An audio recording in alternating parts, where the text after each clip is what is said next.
அனைவருக்கும் வணக்கம். நம்ம இந்த வீடியோவில் இன்று நடைபெற்ற தமிழக அமைச்சரவை விரிவாக்கம் பற்றி பார்க்கலாம். யாரெல்லாம் அமைச்சராக பதவி பெற்றார்கள், இன்று நடைபெற்ற சம்பவத்தில் ஏதாவது முக்கியத்துவம் இருக்கா அப்படின்றத பார்க்கலாம். வாங்க. முதலாவதாக இன்று பதவியேற்ற அந்த எம்எல்ஏக்கின் பெயர்கள் மற்றும் அந்த தொகுதியை பற்றி பார்க்கலாம். சென்னை கிண்டி மக்கள் பவனில் தாவேகா அமைச்சரவை விரிவாக்கம் நடந்தது. அதில் அமைச்சர்களாக பதவி கொண்ட நபர்கள் அவினாஷி எம்எல்ஏ ஹானரபிள் கமலி அவர்கள், தூத்துக்குடி எம்எல்ஏ ஹானரபிள் ஸ்ரீநாத் அவர்கள், குமாரபாளையம் எம்எல்ஏ ஹானரபிள் விஜயலட்சுமி அவர்கள், காஞ்சிபுரம் எம்எல்ஏ ஹானரபிள் ரஞ்சித் குமார் அவர்கள், கும்பகோணம் எம்எல்ஏ ஹானரபிள் வினோத் அவர்கள், திருவாடானை எம்எல்ஏ ஹானரபிள் ராஜு அவர்கள், கடலூர் எம்எல்ஏ ஹானரபிள் ராஜ்குமார் அவர்கள், அரக்கோணம் எம்எல்ஏ ஹானரபிள் காந்திராஜ் அவர்கள், ஒட்டப்பிடாரம் எம்எல்ஏ ஹானரபிள் மதன்ராஜ் அவர்கள், ராஜபாளையம் எம்எல்ஏ ஹானரபிள் ஜெகதீஸ்வரி அவர்கள், கிள்ளியூர் எம்எல்ஏ ஹானரபிள் ராஜேஷ்குமார் அவர்கள். இவர் காங்கிரஸை சார்ந்தவர். அதாவது 59 ஆண்டுகளுக்கு பிறகு தமிழக அமைச்சரவையில் காங்கிரஸை சேர்ந்த எம்எல்ஏ அமைச்சராக என்பது குறிப்பிடத்தக்கது. ஈரோடு கிழக்கு எம்எல்ஏ ஹானரபிள் விஜய் பாலாஜி அவர்கள், ராசிபுரம் எம்எல்ஏ ஹானரபிள் லோகேஷ் தமிழ்ச்செல்வன் அவர்கள். இவர் யார் அப்படின்னா, முன்னாள் சபாநாயகர், அதாவது அதிமுக அமைச்சரவையில் சபாநாயகர் இருந்த திரு தனபால் அவர்களின் மகன்தான் இவர் லோகேஷ் தமிழ்ச்செல்வன். இவர் ராசிபுரம் எம்எல்ஏ.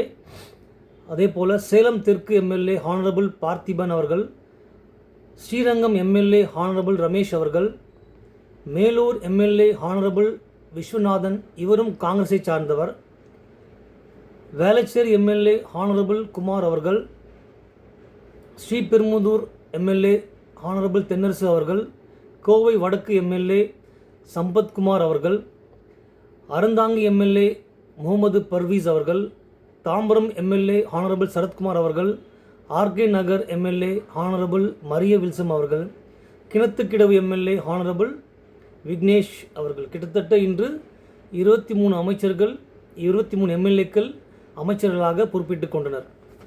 இதில் சுவாரஸ்யம் என்ன அப்படின்னா, தமிழக வரலாற்றிலேயே இன்று ஒரு முக்கியமான நாள். அதுவும் சமூக நீதி பார்க்கப்படக்கூடிய அந்த பார்வையாளர்கள் மனசில் மிக்க மகிழ்ச்சியாக இருந்திருக்கும். குறிப்பாக கூட்டணி ஆட்சி அமைக்கப்பட்டுள்ளது. 1952 பிறகு, அதாவது 1952 கூட்டணி ஆட்சி அமைத்தார் மூதறிஞர் ராஜாஜி அவர்கள். அதன் பிறகு இன்று தான் இந்த அமைச்சரவை தான், அதாவது தாவேகா அரசாங்கம் தான் கூட்டணி ஆட்சியை அமைத்துள்ளது. அதே போல் தமிழ்நாட்டில் 3/4 நூற்றாண்டுக்கு பிறகு மீண்டும் கூட்டணி ஆட்சி அமைக்கப்பட்டுள்ளது. விஜய் அவர்கள் சொன்னபடியே, அதாவது தேர்தல் அவர் பிரச்சாரம் பண்ணும்பொழுது சொன்ன வாக்குறுதியை காப்பாற்றியிருக்கார். கூட்டணி ஆட்சி அமைய பாடுபடுவேன்னு சொன்னார். அதே போல் இன்றைய அதை சாதித்து காட்டியிருக்கார். அவருக்கு ஒரு பெரிய சல்யூட். தமிழகத்தின் சமூக நீதி பயணத்தில் பெரும் பாய்ச்சல்னு சொல்லலாம். சொன்னபடியே கூட்டாட்சியை கொண்டு வந்திருக்கிறார் ஹானரபிள் சிஎம் விஜய் அவர்கள்.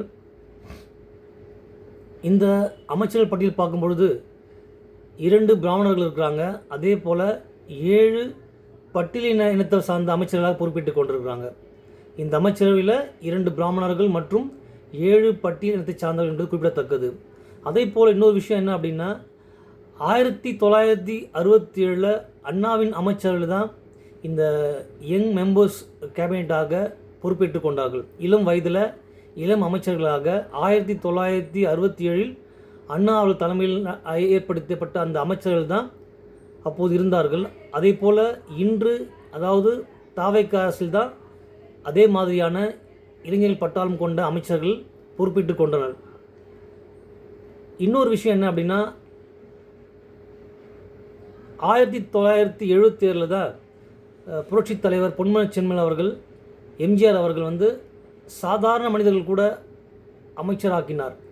அதே போல தான் இன்று தாவேகாவினுடைய தலைவர் மற்றும் தமிழக முதல்வர் ஹானரபிள் சீஃப் மினிஸ்டர் விஜய் அவர்கள் மக்கள் திலகம் எம்ஜிஆரை போல சாதாரண மனிதர்கள் கூட இன்று அமைச்சர்களாக பொறுப்பேற்க பொறுப்பேற்பு அவர்களுக்கு அமைச்சர் பதவி கொடுத்து பொறுப்பு வழங்கியுள்ளார். அதே போல் இன்றைய தினமான ராஜீவ்காந்தி நினைவு நாளில் தான் 2 காங்கிரஸ் எம்எல்ஏக்கள், அதாவது 1967 பிறகு அவர்கள் தமிழகத்தின் அமைச்சர்களாக பொறுப்பேற்று கொண்டிருக்கிறாங்க.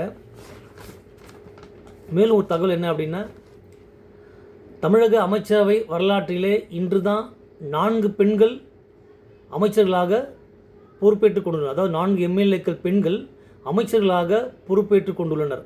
இதற்கு முன்பாக 2011 புரட்சித் தலைவி செல்வி ஜெயலலிதா அவர்கள் தலைமையில் இருந்த அமைச்சரவையில் 3 எம்எல்ஏக்கள் அமைச்சர்களாக நியமனம் செய்யப்பட்டுள்ளனர். அதே போல் அதையும் தாண்டி தமிழக வரலாற்றிலே இன்று 4 பெண் எம்எல்ஏக்கள் அமைச்சர்களாக பொறுப்பேற்றுக் கொண்டுள்ளனர்.